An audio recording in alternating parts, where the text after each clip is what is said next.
قرآن میں یہ پیشن گوئی آئی ہے۔ فرق تو ہوگا حدیث کی پیشن گوئی اور قرآن کی پیشن گوئی کا۔ کیا فرق ہوگا؟ نمبر ایک یہ کہ قرآن کا تو ہر حرف جو ہے وہ یقینی ہے۔ حدیث کے بارے میں یہ ہو سکتا ہے روایت بالمعنی ہو، روایت کرنے میں کوئی لفظ تھوڑا بہت بدل گیا ہو، پھر حدیث کی سند کیا ہے، وہ صحیح بخاری کی ہے، صحیح مسلم کی ہے، اس کا استناد کا پایا کیا ہے، درجہ کیا ہے، جبکہ قرآن مجید کا ہر حرف جو ہے وہ مستند ہے، بلا لا ریب فیہ کا مصداق ہے۔ یہ فرق تو ہوں گے۔ اور دوسرا فرق بہت اہم یہاں ہے کہ یہاں سالوں کا تعین کر دیا گیا ہے، یعنی زیادہ سے زیادہ 9 برس کے اندر اندر یہ صورتحال بدل جائے گی۔ حدیث میں جو پیشن گوئیاں آئی ہیں ان میں کوئی تعین وقت کا نہیں، بلکہ سورہ انبیاء کے آخر میں 2 آیتوں میں حضور سے یہ کہا گیا کہ آپ کہہ دیجئے ان ادری اقریب ام بعید ما توعدون، اے نبی ان سے کہہ دیجئے کہ مجھے یہ معلوم نہیں ہے کہ جس چیز کی تمہیں خبر دی جا رہی ہے، جس چیز کا وعدہ تم سے کیا جا رہا ہے، وہ قریب ہے یا دور ہے، ٹائم ٹیبل میں نہیں جانتا، لیکن جو میں کہہ رہا ہوں وہ ہو کر رہے گا۔ وَإِنْ أَدْرِي لَعَلَّهُ فِتْنَةٌ لَكُمْ وَمَتَاعٌ إِلَىٰ حِينٍ، اور اسی صورت میں پھر آگے چل کر ایک آیت کے بعد یہ ہے، اور یہ بھی کہہ دیجئے ہو سکتا ہے لعلہ شاید کہ یہ ابھی تمہارے لیے کچھ اور موقع تمہیں مل جائے، آزمائش کا موقع مل جائے، اللہ تعالیٰ تمہیں کچھ بریدنگ سپیس دے دے تاکہ تم اس میں اپنی اصلاح کر سکو، تو گویا کہ آزمائش کی ایک مہلت اور مل جائے تمہیں، یہ ہو سکتا ہے۔ لعلہ فتنۃ لکم ومتاع الی حین، ایک وقت معین تک کے لیے اللہ تعالیٰ تمہیں اور رہنے بسنے کا موقع دے دے، لیکن یہ کہ اس میں کوئی شک نہیں ہے کہ جس عذاب الہی کی میں تمہیں خبر دے رہا ہوں وہ آ کر رہا ہے، اس میں کوئی شک نہیں۔ کب آئے گا یہ مجھے معلوم ہے۔ اسی کی ایک مثال اور بھی ہے، نوٹ کر لیجئے، جب حضور نے خواب دیکھا، اور نبی کا خواب بھی وہی ہوتا کہ ہم عمرہ کر رہے ہیں، حضور نے صحابہ کو حکم دے دیا۔ سن 6 ہجری کا یہ واقعہ مشہور ہے کہ اب تقریباً 1400 یا بعض روایات میں آتا ہے 1800 صحابہ کے ساتھ آپ احرام باندھ کر عمرے کے لیے اور مکے کا سفر کر رہے ہیں، حدیبیہ تک پہنچ گئے۔ اب وہاں جو صورتحال پیش آئی، مکے والے اڑ گئے، کسی قیمت پر ہم نہیں کرنے دیں گے، گویا کہ خون کی ندیاں بہ جائیں گی۔ تو وہاں کی صورتحال کو دیکھ کر مصالحت کی حضور نے، صلح کی، صلح حدیبیہ مشہور صلح حدیبیہ بہت ہی اہم ہے، تاریخ کا، سیرت النبی کا بہت اہم واقعہ ہے۔ اس پر بعض لوگوں کے ذہنوں میں یہ اشکال پیدا ہوا کہ حضور نے تو کہا تھا کہ میں نے خواب دیکھا ہے، اور نبی کا خواب تو وہی ہوتا ہے، اور ہم اس وقت جا رہے ہیں بغیر عمرہ کیے، تو گویا کہ ایک وسوسہ تو آ سکتا ہے، بڑے سے بڑے آدمی کے ذہن میں آ سکتا ہے۔ اور صحابہ کرام تو آ کر حضور سے کہتے بھی تھے کہ حضور بضا اوقات ہمیں اپنے دل میں ایسی باتیں بھی محسوس ہوتی ہیں کہ زبان پر لانے سے ہم زیادہ بہتر سمجھتے ہیں کہ ہمیں زندہ آگ میں جلا دیا جائے، یعنی ایسے وسوسے بھی ہمارے دل میں آ جاتے ہیں، دماغ میں آ جاتے ہیں۔ تو حضور نے فرمایا کیا واقعی تم ایسا محسوس کرتے ہو کہ اس بات کو زبان پر لانے سے بہتر ہے کہ ہمیں زندہ جلا دیا جائے؟ عرض کیا جی ہاں، یہ تو ہمارا ہے۔ فرمایا ذاک ایمان، یہی تو ایمان ہے۔ شیطان وسوسہ اندازی کرے گا، لیکن جب تمہارا یہ احساس ہے کہ یہ بات اتنی بری ہے کہ مجھے زندہ جلا دیا جائے، یہ میرے لیے اہون ہے، ہلکا ہے بنسبت اس کے کہ میں اس بات کو زبان پر لاؤں، تو ثبوت ہے کہ ایمان موجود ہے۔ ریئیکٹ کون سی شے کر رہی ہے اس کے خلاف جو رد عمل پیدا ہوا وہ ایمان سے ہے نا، تو یہ تو پھر ایمان کا ثبوت ہے، یہ آپ نے اطمینان دلایا۔ تو وسوسے بعض صحابہ کے ذہنوں میں یہ بھی پیدا ہوئے، تو حضور نے فرمایا تھا کہ میں نے کہا تھا کہ ہم کریں گے عمرہ، لیکن میں نے یہ کب کہا تھا کہ اسی سال ضرور کریں گے۔ گویا کہ ٹائم ٹیبل میں فرق ہو سکتا ہے، یعنی جہاں تک اللہ کا فرمان ہے اس میں ٹائم ٹیبل کا بھی فرق نہیں ہوگا، ناممکن ہے، لیکن نبی کی پیشن گوئیوں میں یا خبروں میں ٹائم ٹیبل کے اندر فرق واقع ہو سکتا ہے کہ اس سال نہیں ہوا، اگلے سال پھر اس کو عمرہ قضا کہتے ہیں۔ قریش نے یہ مان لیا تھا کہ اس سال تو آپ جائیے، ہماری پریسٹیج جو ہے وہ اسی طرح قائم رہتی ہے، ورنہ تو گویا کہ ہم بالکل ہی آپ کے سامنے بچ گئے اور ہم نے گویا کہ بالکل ہی شکست مان لی۔ اس سال تو آپ جائیں، اگلے سال آئیے، 3 دن کے لیے ہم مکہ خالی کر دیں گے، بالکل ہم چلے جائیں گے پہاڑوں میں، آپ مکے میں رہیں 3 دن اور جس طرح چاہے طواف کریں اور عمرہ کریں۔ بہرحال اگلے سال پھر وہ عمرہ ہوا، اسے عمرہ قضا کہتے ہیں۔ یہ بھی میں نے مثال دی ہے کہ ٹائم ٹیبل کا جہاں تک تعلق ہے، حضور کی دی ہوئی پیشین گوئیاں جو ہیں اس کے بارے میں ہم تعین نہیں کر سکتے کہ یہ کب ہوگا، گمان کر سکتے ہیں، اندازہ ہو سکتا ہے، لیکن تعین نہیں۔ جبکہ یہاں یہ ہوا فی بضع سنین، الف لام میم غلبت الروم فی ادنی الارض وهم من بعد غلبهم سیغلبون فی بضع سنین، چند سالوں کے اندر اندر۔ اب اس پر یہ واقعہ بھی آپ نوٹ کر لیجئے کہ حضرت ابو بکر رضی اللہ تعالی عنہ نے انہی آیات کی بنا پر ایک شرط کر لی ایک کافر سے، مشرکین مکہ کے سرداروں میں سے ایک سے،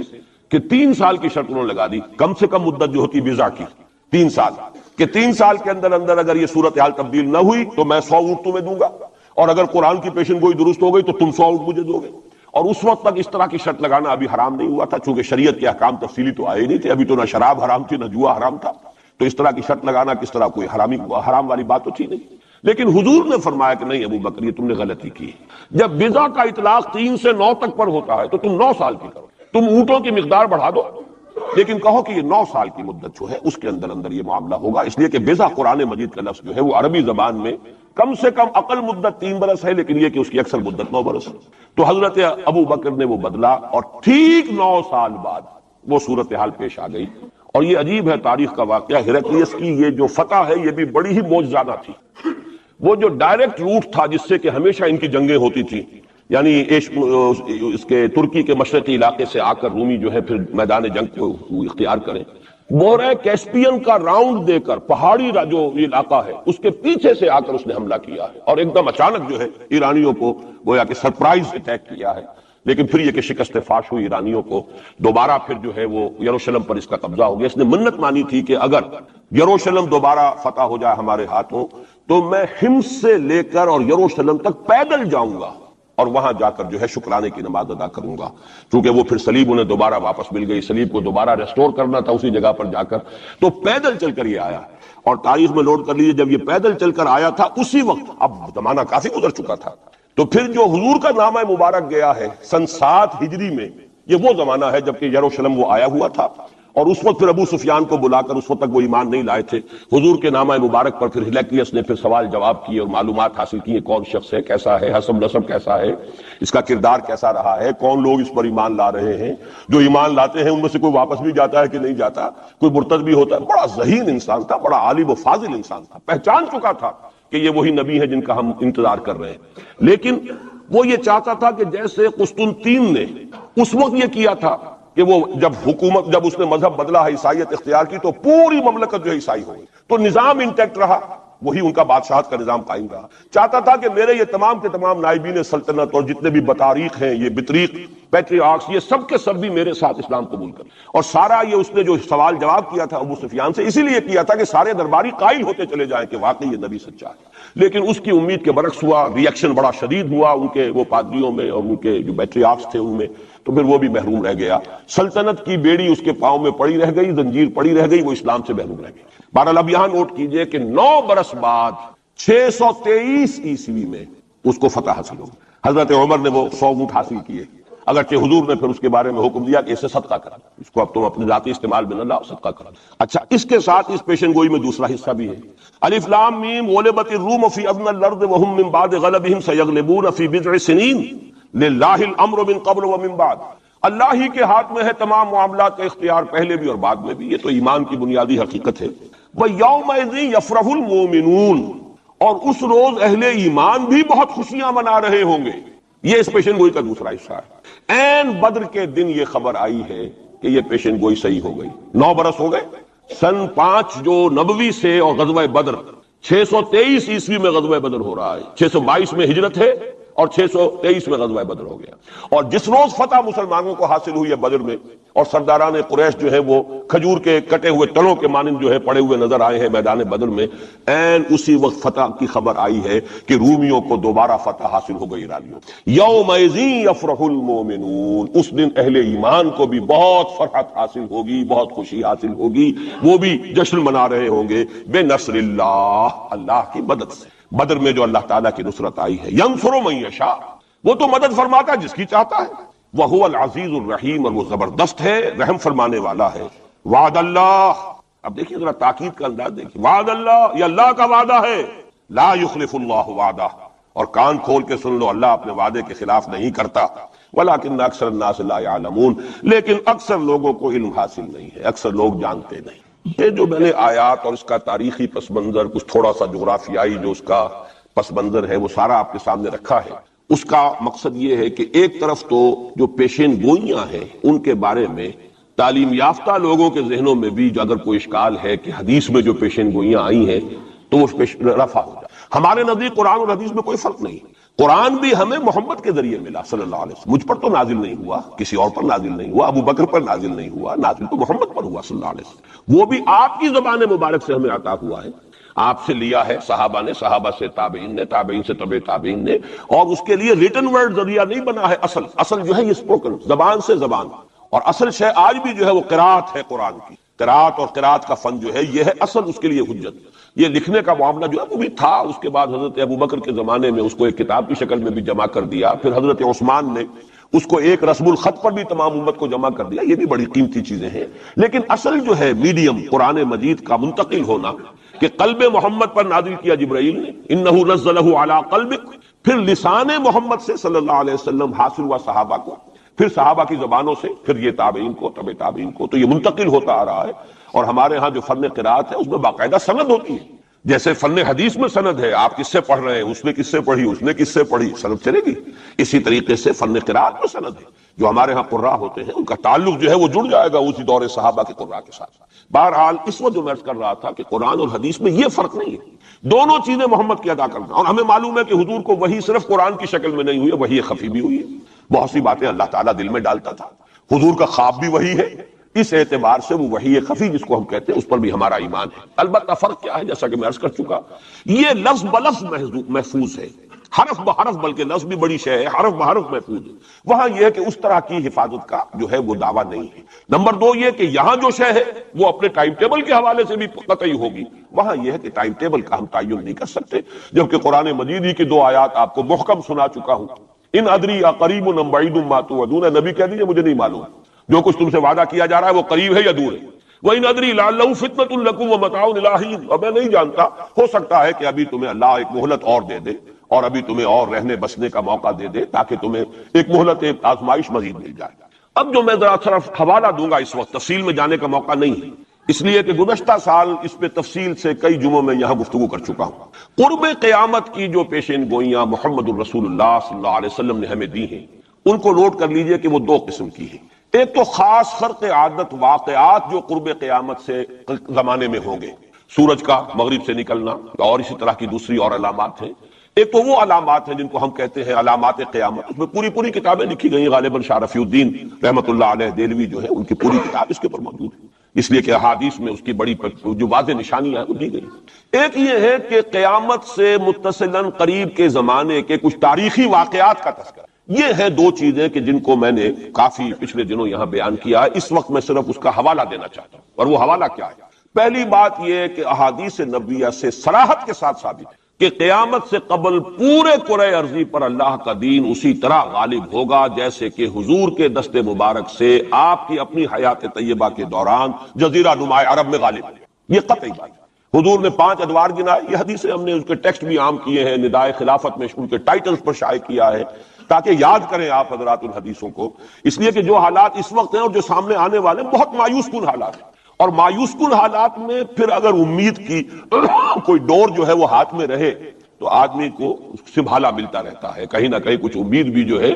کہ دامان خیال یار چھوٹا جائے ہے مجھ سے، وہ امید کا دامن جو ہے ہاتھ سے بالکل ہی نہ چھوٹ جائے، تو کوئی نہ کوئی نا امیدی سمجھنے دے مجھے ہے، نا امیدی کیا قیامت ہے، بڑا پیارا مصرع ہے، سمجھنے دے مجھے ہے نا امیدی کیا قیامت ہے کہ دامان خیال یار چھوٹا جائے ہے مجھ سے، تو نا امیدی بہت بری شے ہے، لا تقنطوا من رحمۃ اللہ۔ اس اعتبار سے جو حالات امیڈیٹلی اس وقت سامنے ہیں اور جو آ رہے ہیں وہ نہایت مایوس کن، نہایت تکلیف دہ، ان میں ضرورت ہے کہ یہ جو ہمارے لیے کچھ امید افزا خبریں اور پیشن گوئیاں ہیں ان کو بڑے پیمانے پر عام کیا تاکہ لوگ جو ہے اس کے حوالے سے اپنے حوصلوں کو، اپنے امنگوں کو، ولولوں کو کچھ برقرار رکھ سکیں اور ان میں کچھ کام کرنے کا جذبہ، اس لیے کہ ایسے لوگ کم ہوتے ہیں اور اللہ تعالیٰ سے دعا کرتا ہوں کہ اللہ تعالیٰ مجھے ان میں شامل کر دے، آپ کو بھی شامل کرے۔ ایک ایسے لوگ ہوتے ہیں کم کہ جو بالکل حالات سے اپنا تعلق منقطع کر کے، مائنس ہے یا پلس ہے اور پازیٹو ہے یا نیگیٹو ہے، اس سے بالکل منقطع کر کے اپنے احساس فرض کے تحت کام کرتا، میرا تو فرض ہے مجھے کرنا ہے، بات ختم ہو گئی۔ کیا حالات ہیں، کیا امیدیں ہیں، کیا کیلکولیشنز ہیں، کیلکولیٹنگ مائنڈ سے انہیں کوئی سروکار نہیں ہوتا، ہمیں اس سے بحث نہیں، کوئی نتیجہ نکل رہا یا نہیں نکل رہا، یا نکل سکتا ہے یا نہیں نکل سکتا، کوئی امید ہے یا نہیں ہے۔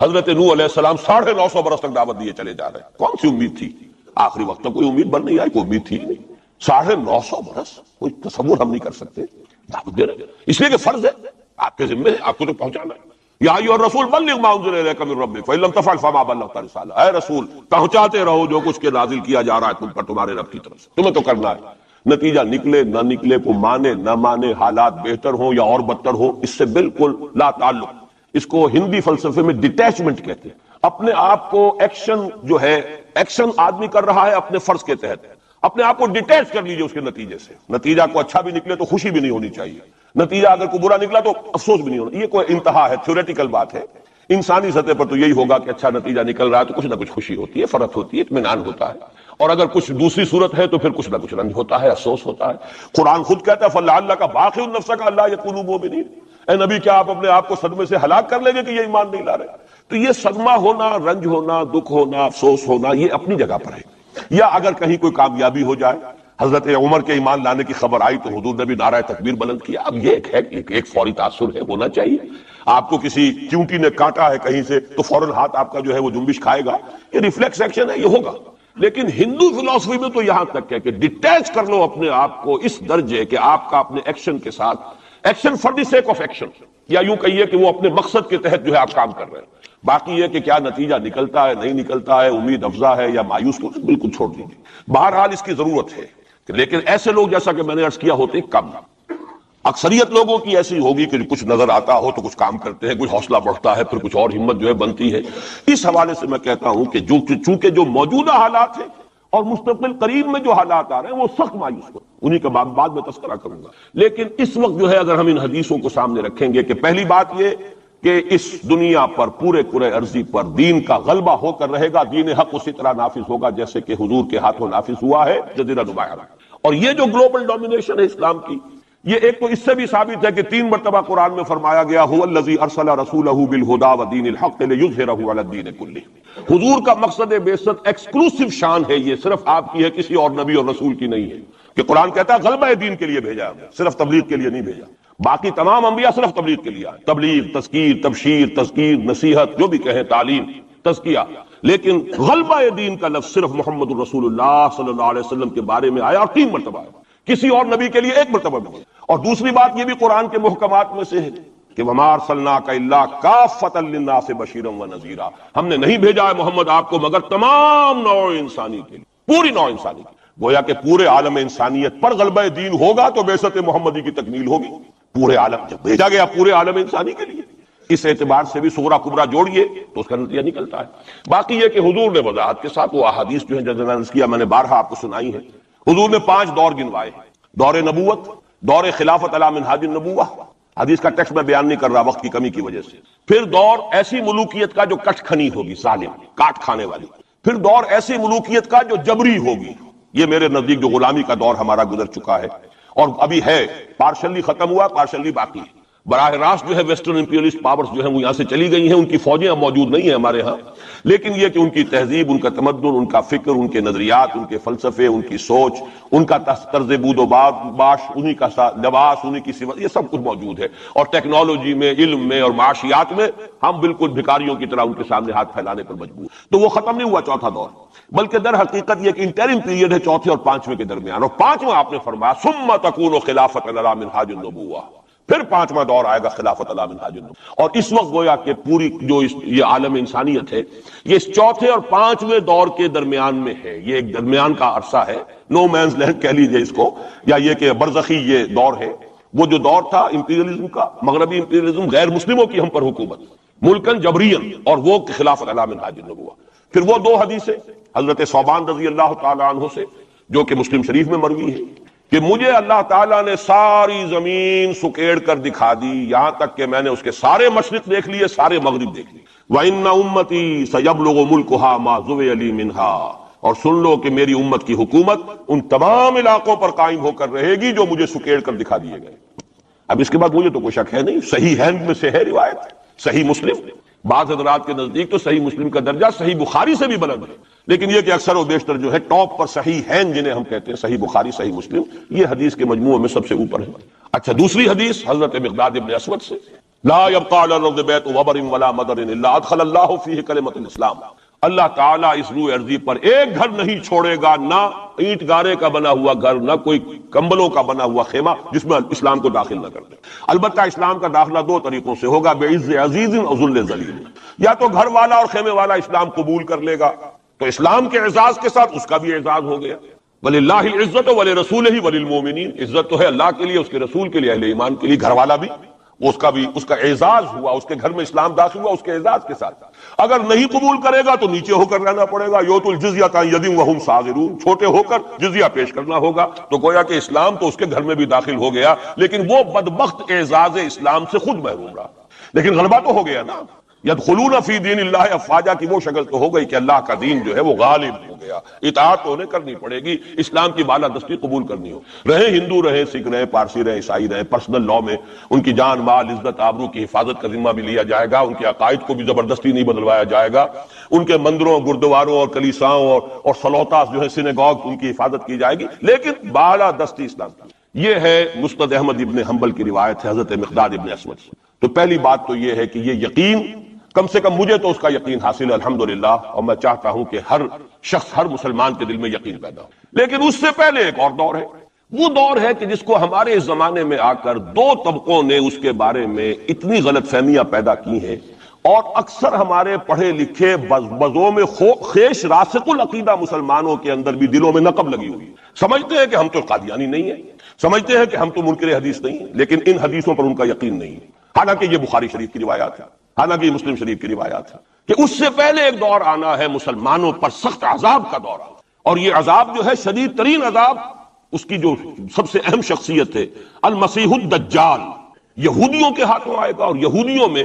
ایک شخص پیدا ہوگا، کھڑا ہوگا جو مسیح ہونے کا دعویٰ کرے گا، المسیح الدجال۔ دجال کہتے ہیں فریبی کو، دجل فریب کو کہتے ہیں، جو فریب سے اپنے آپ کو مسیح کہلوائے گا کہ میں مسیح ہوں۔ اس کی وجہ کیا ہے کہ یہودیوں کے ہاں یہ روایت موجود تھی کہ ہمارا ایک سیویئر آئے گا، ہمارا ایک نجات دہندہ آئے گا جو ہمیں پھر دنیا کے اندر غلبہ دلوائے گا، اور ہماری جو پرومسڈ لینڈ ہے وہ پوری کی پوری ہمیں دلوا دے گا۔ وہ جو گریٹر اسرائیل کا نقشہ انہوں نے بنا رکھا ہے، یہ ان کی پرومسڈ لینڈ ہے، خوابوں کی سرزمین ہے۔ اچھا، وہ تو حضرت مسیح آئے تھے علیہ الصلوۃ والسلام، وہ تو آ گئے، انہوں نے مانا نہیں۔ جب مانا نہیں، انہیں تو مرتد قرار دیا، جادوگر قرار دیا، بازیگر قرار دیا، واجب القتل قرار دیا، اور اپنے بس پڑتے تو سولی پر چڑھائی دیا۔ وہ تو اللہ نے جو کیا وہ ایک علیحدہ مسئلہ ہے۔ اب وہ جگہ تو خالی ہے، جو آپ کہتے ہیں نا کہ کوئی ویکینسی ہے موجود، پوزیشن از ویکنٹ، ابھی وہ منتظر ہیں ایک مسیحا کے کہ ہمارا اصل مسیح آنے والا ہے۔ وہ ان کا کوئی لیڈر کھڑا ہوگا جو اس دعوے کے ساتھ کھڑا ہوگا کہ اب میں اس مہم کو شروع کرتا ہوں کہ جس سے وہ جو گریٹر اسرائیل ہے،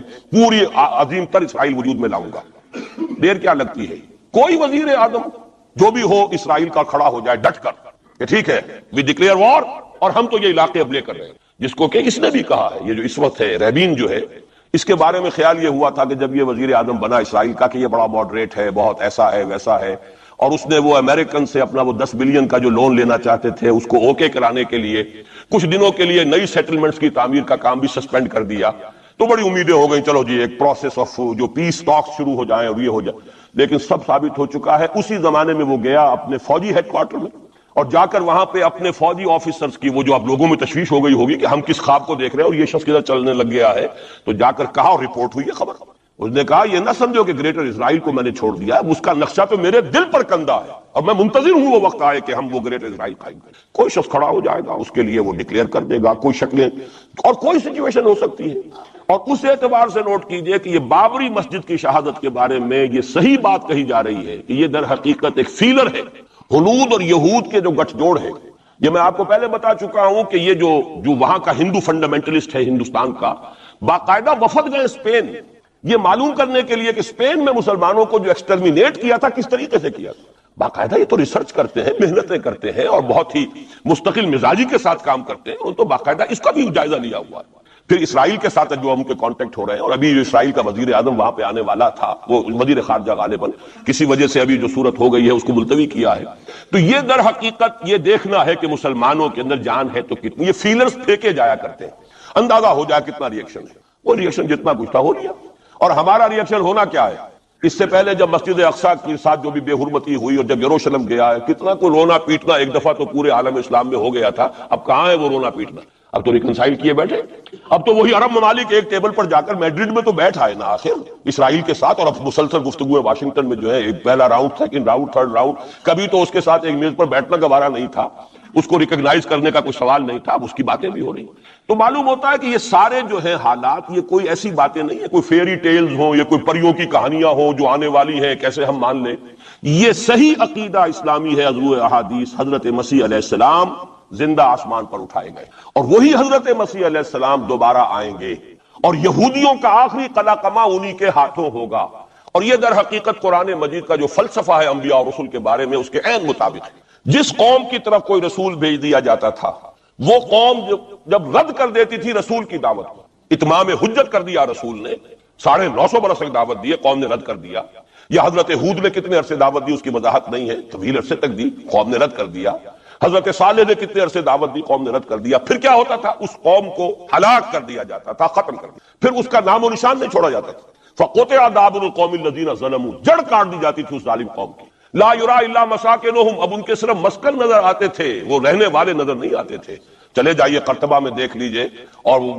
غرناطہ میں جا کر محل دیکھ لیجئے الحمرا، لیکن جو لوگ یہاں کبھی آباد تھے ان کا نام و نشان بھی نہیں ہے. یہ تو اب جو آثار قدیمہ ہیں، سیریں کر لیجئے جا کر. مسجد قرطبہ بھی ہے، سیر کر لیجئے. وہ تو اقبال کو تو خیر کوئی اجازت بھی مل گئی تھی نماز پڑھنے کی خاص کوئی، ورنہ وہاں پر تو اس کا بھی امکان نہیں ہے. اس کے ہارٹ میں جو ہے وہ چیپل موجود ہے، چرچ موجود ہے. بہرحال یہ سارے جو معاملات ہیں جان لیجئے اچھی طریقے سے کہ یہ واقعات جن کی خبریں دی گئی ہیں یہ بالکل اس کے مطابق حالات کا جو ہے نقشہ بیٹھتا چلا جا رہا ہے. کوئی یہودی لیڈر کھڑا ہوگا اور وہ مسیح کا دعویٰ کرے گا، میں ہوں مسیح، چاہے وہ خود بھی جانتا ہو کہ میں جھوٹ بول رہا ہوں اور جانتا ہوگا کہ جھوٹ بول رہا ہوں، لیکن یہ کہ تمام اس یہودیوں کو جمع کرنے کے لیے لازم ہوگا کہ وہ دعویٰ کرے. اس لیے کہ اب بھی موجود ہے، جو لوگ جانتے ہیں یہودیوں کو، یہودی اب بھی سپلٹ ہے. ان میں جو زیادہ مذہبی طبقہ ہے وہ زائنسٹ نہیں ہے، بلکہ وہ ان سے اختلاف کرتا ہے. زائنزم کی اپنی ایک تحریک تھی، وہ یوں سمجھیے کہ ایک ریشسٹ نیشنلسٹ موومنٹ ہے، وہ ایک نسلی قومیت کے اوپر چلنے والی جو ہے وہ ایک قوم پرستانہ حکم جو ہے تحریک ہے. جو مذہبی طبقہ ہے، جو یہودی داڑیاں رکھتے ہیں اور جو لمبے لمبے بال رکھتے ہیں اور کالی ٹوپیاں پہنتے ہیں اور لمبی شیروانیوں ٹائپ جو ہے ان کے لانگ کوٹس ہوتے ہیں، اور یہ وہاں مینہٹن میں بڑے نظر آتے ہیں گھومتے ہوئے اور بہت سرمایہ دار ہیں، اسی لیے نیو یارک کو جو یارک کہا جاتا ہے. وہ یہودی جو ہے وہ ان میں بڑا طبقہ بھی موجود ہے کہ جو اس زائنزم کو اور اسرائیل کو تسلیم نہیں کر رہا. تو ظاہر بات ہے کہ ان کے لیے ضرورت ہوگی کہ کوئی مذہبی اپیل آئے. منتظر تو وہ بھی ہے مسیح کے، اب آنا تو نہیں ہے، وہ مسیح جو آئے گا وہ تو آئے گا ان کی ہلاکت کے لیے. اس سے پہلے کوئی کھڑا ہوگا اور اس کو پھر یہ مذہبی یہودی بھی مان لیں گے. نتیجہ یہ ہوگا کہ جو بھی پوری دنیا کا یہودی ہے وہ اس ایک علاقے میں آ جائے گا اور وہ اپنے اس گریٹر اسرائیل کے لیے پھر جو وہاں پر جنگ کی بھٹی دہکے گی. یہ کتاب الملاحم، اکثر جو حدیث کی کتابیں ان کے آخر میں آگے کتاب الملاحم کا باب ہے علیحدہ، جس میں کہ اس دور کی خبروں کا جو ہے حضور نے پوری پیشن گوئیاں کی ہیں کہ یہ کچھ ہونا ہے. جہاں تک المسیح الدجال کا تعلق ہے، اس کے بارے میں تو الفاظ یہ ہیں کہ کوئی نبی اللہ کا ایسا نہیں گزرا کہ جس نے مسیح الدجال کی فتنے سے خود پناہ طلب نہ کی ہو اللہ کی. خود حضور کی جو دعائیں ہیں معصورہ، اس میں ہے وہ اعوذ بک من فتنۃ المسیح الدجال، اے اللہ میں تیری پناہ طلب کرتا ہوں فتنۃ مسیح الدجال سے. وہ فتنہ اب سر پر آیا ہوا ہے، یہ چند سالوں کی بات ہے، اور اکثر و بیشتر کچھ اور حوالوں سے بھی، وہ نوسٹروڈیمس کے حوالے سے ہو یا کسی اور کے حوالے سے ہو، پیشن گوئیاں وغیرہ. دنیا میں اس وقت پوری اس فضا کے اندر جو مذہبی فضا ہے یورپ کی، وہ بھی بہت پریگننٹ ہے اس حوالے سے کہ یہ پیشن گوئیاں اور اس طرح کی خبریں اور اس طرح کی آمد. چنانچہ میں کئی مرتبہ کر چکا ہوں کہ آپ کو امریکہ میں بمپرز کے اوپر سٹیکرز ملتے ہیں، مسیح از کمنگ،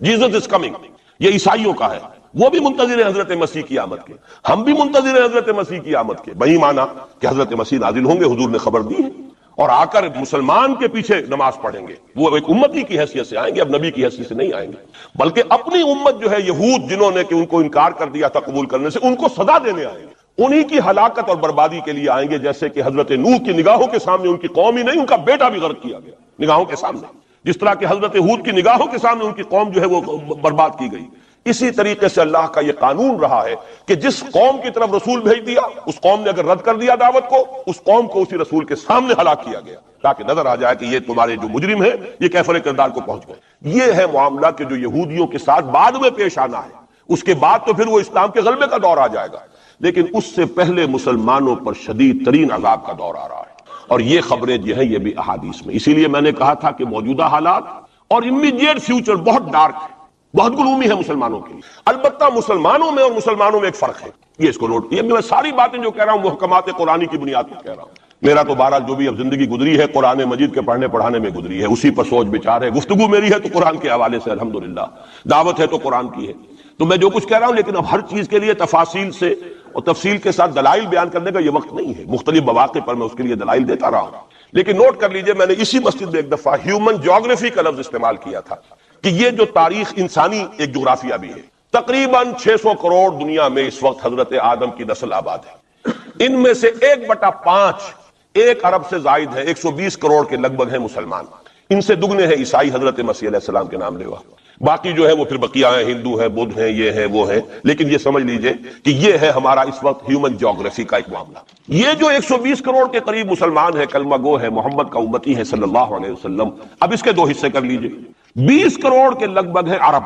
اور عرب سے مراد ہے جن کی اس وقت مادری زبان عربی ہے، جو عربی بولتے ہیں، عربی سمجھتے ہیں، عربی ان کی زبان۔ نسلاً سب کے سب عرب نہیں ہیں، ان میں بربر بھی ہے، شمالی افریقہ کے بربر ہیں نسلی طور پر، لیکن یہ کہ جب مسلمان وہاں غالب آ گئے ان کی زبان ہی ختم ہو گئی، تہذیب بھی ختم ہو گئی، وہ بالکل پورے عربائزڈ ہو گئے، یہاں تک کہ سوڈانی پورے عربائزڈ ہیں، ان کی عربی زبان ہے، عربی بولتے ہیں۔ تو یہ سب کے سب جو اس وقت میں عرب جو کہہ رہا ہوں وہ در حقیقت عرب جو کہ عربی بولنے والے عرب ہیں، اور دوسرے جو ہے نان عرب وہ تقریباً 100 کروڑ، اور اس میں بھی نوٹ کر لیجئے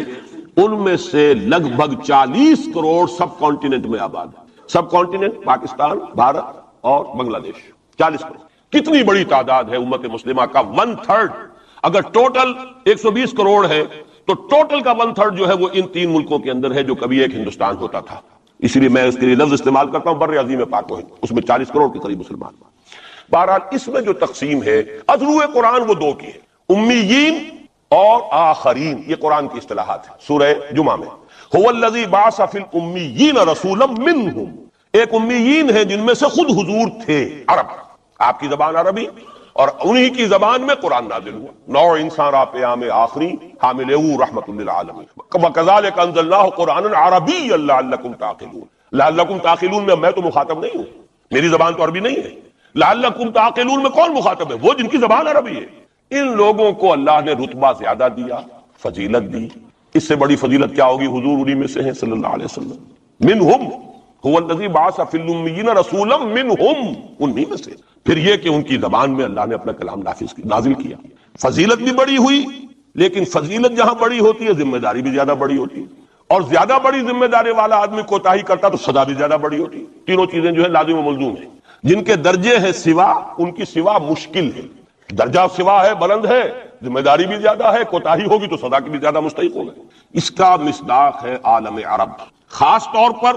وہ جو اصل عرب ہے پرانے، لیکن طبعاً چاہے وہ غیر عرب تھے لیکن عربی زبان اب ان کی مادری زبان ہو چکی ہے، وہ بھی اس میں شامل ہو گئی۔ ان پر اصل سزا کا دور ان پر آنا ہے، اور ایک عجیب بات ہے انہی پر اصلاً ایک سزا کا دور پہلے بھی آیا تھا، یہ سیکنڈ ٹائم ہے، جیسے کہ بنی اسرائیل کے بارے میں آیا ہے، وَقَضَيْنَا إِلَىٰ بَنِي إِسْرَائِيلَ فِي الْكِتَابِ لَتُفْسِدُنَّ فِي الْأَرْضِ مَرَّتَيْنِ وَلَتَعْلُنَّ عُلُوًّا كَبِيرًا۔ بنی اسرائیل کے لیے بھی ہم نے طے کر دیا تھا کہ 2 مرتبہ تم سرکشی کرو گے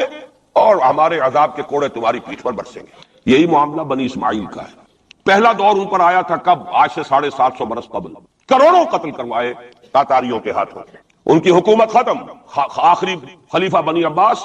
اس کو نکال کر محل سے اور جانور کی ایک کھال کے اندر لپیٹ کر، اور تاتاریوں نے اپنے گھوڑوں کے سموں تلے کچل دیا، اور پھر انہی تاتاریوں کو اسلام کی توفیق دے دی، اسلام کا جھنڈا ان کے ہاتھ میں تھما دیا ہے۔ آیا فتنہ تاتار کے افسانے سے پاسماں مل گئے کعبے کو صنم خانے۔ اس کے بعد کچھ عرصے رہا معاملہ ہسپانیہ میں عربوں کا، آج سے 500 برس قبل وہ بھی ختم ہو گئی۔ تو عربوں پر ایک دور تو وہ آ چکا، لیکن وہ دور ایکسٹرمینیشن کا نہیں تھا، وہ دور کاہے کا تھا؟ معزول کر دیے گئے، امت کی جو قیادت تھی وہ غیر عرب کو منتقل ہو گئی۔ ترک کون تھے؟ غیر عرب۔ ترکوں ہی کے اندر سے یہ 4 جو ہے یہ سٹاکس نکلے ہیں، ایک سٹاک ایک ہے، 4 اس میں سے آپ کہہ لیجئے کہ مختلف اس کی شاخیں ہیں۔ ترکان تیموری ہندوستان میں آ گئے، ترکان صفوی ایران میں آ گئے، ترکان سلجوقی مڈل ایسٹ میں رہے بہت عرصے تک، اور پھر ترکان عثمانی کا تو کہنا ہی کیا ہے۔ وہ تو گویا کہ جو وہ رومن امپائر تھی اس کا جانشین جو بنا ہے وہ در حقیقت اس کے بعد وہ تو آل عثمان کی حکومت ہے۔ ترکان عثمانی، یہ عثمان حضرت عثمان نہیں ہے رضی اللہ تعالیٰ عنہ، یہ ایک تاتاری سردار ہے عثمان،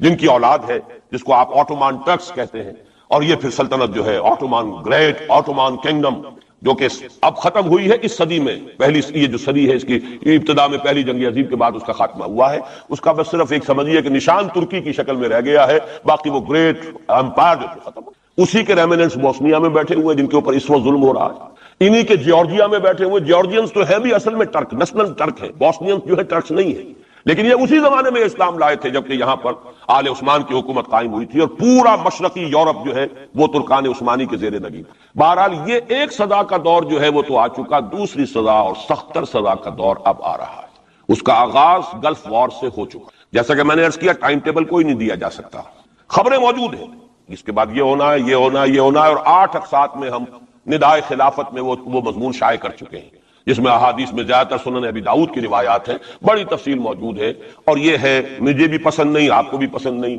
اور پسند نہ ہونے کی وجہ سے زبان پر ہم نہیں لاتے، اسی وجہ سے لوگ جو ہے ناواقف ہیں۔ یہ سارے ممالک حدیث میں موجود ہے کہ مسلمانوں کے ہاتھوں سے نکل جائیں گے، جنہیں یہودی گریٹر اسرائیل میں شامل کرتے ہیں۔ شام سارا،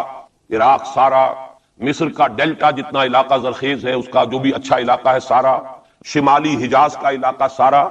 یہاں تک کہ حدیث میں تو آتا ہے کہ مدینے کے دروازوں تک پہنچ جائیں گے، لیکن مدینے میں داخل نہیں ہو سکیں گے، اللہ تعالیٰ خصوصی حفاظت فرمائے گا۔ لیکن یہ کہ مدینے کے دروازے، اب مدینے سے اوپر کتنا حجاز کا علاقہ ہے، عرب کا، سعودی عرب کا، ترکی کا بھی مشرقی علاقہ جو ہے، یہ سارا موجود ہے احادیث کے اندر موجود ہے۔ تو یہ بڑی تلخ بھٹی آنے والی ہے۔ لیکن دوسری بات جو میں عرض کرتا رہا ہوں، اب اس کے حوالے سے آئیے اس روح عرضی پر، اچھا یہ بات بھی صاحب نے رکھ لیجئے، یہ کیوں ہے سزا؟ سزا اس لیے ہے کہ ہم نے اسلام سے بے وفائی کی، سیدھی بات ہے۔ اللہ کو تو نہ ہم سے کوئی دشمنی ہے، نہ ہمارے دشمنوں سے کوئی اس کی دوستی ہے، معاذ اللہ ثم معاذ اللہ، اس کی دوستی کہاں کفار سے کہاں ہوگی؟ نبوکدنضر کے ہاتھوں بنی اسرائیل کو پٹوایا تھا اگر، تو کیا نبوکدنضر سے دوستی تھی اللہ کی؟ اور کیا اسرائیلیوں سے اور یہودیوں سے کوئی دشمنی تھی؟ ان کو تو غرہ یہ تھا کہ نحن ابناء اللہ واحباؤہ، ہم تو اللہ کے بیٹوں کے مانند ہیں، ہمیں تو آگ بھی نہیں چھو سکتی، لن تمسنا النار الا ایاما معدودات، آئے گی بھی تو چند دن کے لیے چھوئے گی، ہمیں فوراً نکال لے گا اللہ، ہم تو اس کے بیٹوں کے مانند ہیں، چہیتے ہیں، ابراہیم کی نسل سے، ہم سب محمد کی نسل سے نہیں ہیں صلی اللہ علیہ وسلم۔ وہ تو صرف سادات جو بھی ہے، سچے سادات ہیں یا بنے ہوئے سادات ہیں، وہی دعویٰ کر سکتے ہیں نا کہ وہ حضور کی نسل، اور وہ بھی نسل کیا ہے، حضور کی تو نہیں ہے، وہ تو حضرت علی کی نسل ہے، نسل بیٹی سے تو چلتی نہیں ہے، وہ تو بیٹے سے چلتی ہے۔ حضور صلی اللہ علیہ وسلم کی اصل نسل جو ہے وہ تو اللہ تعالیٰ نے چلائی نہیں، وہ تو حضرت ابراہیم کا بھی انتقال ہوا ہے، اور اس کی اپنی جگہ پر ایک حکمت ہے، وہ اس وقت میرا موضوع نہیں ہے۔ تو ہم تو نسل نہیں ہے محمد کی صلی اللہ علیہ وسلم، کم سے کم میں تو نہیں ہوں اسی، لیکن وہ یہودی تو کہتے ہیں ہم ابراہیم کی نسل ہیں، سب کے سب، تو انہیں تو یہ غرہ ہونا جو ہے، یعنی معلوم ہوتا ہے کہ وزن ہے ان کی بات میں، نحن ابناء اللہ واحباؤہ، وہ ابراہیم جسے خلیل اللہ قرار دے رہا ہے اللہ تعالیٰ، میرا خلیل ہے، واتخذ اللہ ابراہیم خلیلا، جسے امام الناس قرار دے رہا ہے، انی جاعلک للناس اماما، جو ابو الانبیاء ہے، جس کی نسل میں سینکڑوں نبی آ گئے، اس کی جب ہم اس کی اولاد ہیں تو اللہ کے ہاں ہمارے ساتھ تو پریفرنشل ٹریٹمنٹ ہوگا۔ یہ ان کو غرہ تھا، یہی ہمیں۔ لیکن جان لیجئے جب انہیں پٹوایا، جب قرآن مجید نے کہا فَلِمَ يُعَذِّبُكُم بِذُنُوبِكُم، ایسا ہی تمہارا غرہ ہے، تم اللہ کے چہیتے ہو تو اللہ تمہیں کیوں سزائیں دیتا رہا ہے؟ نبوکدنضر سے کیوں پٹوایا، رومن سے کیوں پٹوایا، اس صدی میں جرمنوں سے کیوں پٹوایا، لاکھوں کی تعداد کے اندر؟ معلوم ہوا کہ اللہ کا معاملہ جس قوم سے بھی ہے، کووننٹ ہے، وہ میثاق ہے ہمارا اللہ کے ساتھ، میثاق قرآن ہے ہمارا، ان کا میثاق تورات تھی، پکڑو اس کو، خذوا ما آتیناکم بقوۃ، پکڑو اس کو مضبوطی کے ساتھ جو ہم نے تمہیں دیا ہے۔ اگر اس سے بے وفائی کرو گے تو ہم سے کوئی تعلق نہیں، بلکہ تم مجرم ہوگے اصل۔ باقی لوگوں کے پاس تو کتاب ہے نہیں، شریعت ہے نہیں، دین ہے نہیں، ان کو تو پہنچانا تمہارے ذمہ تھا، تم تو ان کو کیا پہنچاتے، خود اس سے بے وفائی کر بیٹھے ہو، لہذا ساری دنیا کی گمراہی کی ذمہ داری بھی تمہارے کندھوں پر ہے۔ یہ ہے وہ جرم جس کی بنا پر سزا ملے گی، سزا کے مستحق ہیں ہم،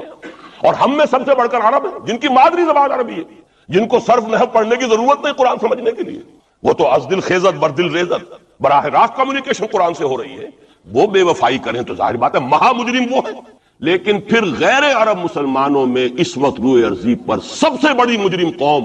10 کروڑ مغربی پاکستانی، یہ میں ڈنکے کی چوٹ کہہ رہا ہوں اور بہت عرصے سے کہہ رہا ہوں، اس لیے کہ ہم وہ لوگ ہیں کہ جنہوں نے اسلام کے نام پر ملک بنایا، کوئی ملک دوسرا دنیا میں اس وقت اسلام کے نام پر نہیں بنا۔ ہم وہ لوگ ہیں، پاکستان بنانے کے لیے لاکھوں جانیں مسلمانوں کی، کلمہ گوؤں کی گئیں، اور ہزاروں عصمتیں لوٹی، اور نہ معلوم کتنی مسلمان لڑکیاں اور عورتیں جو ہے رہ گئی پھر بھی ہمیشہ ہی سکھوں کے پاس، اور وہ آئی نہیں۔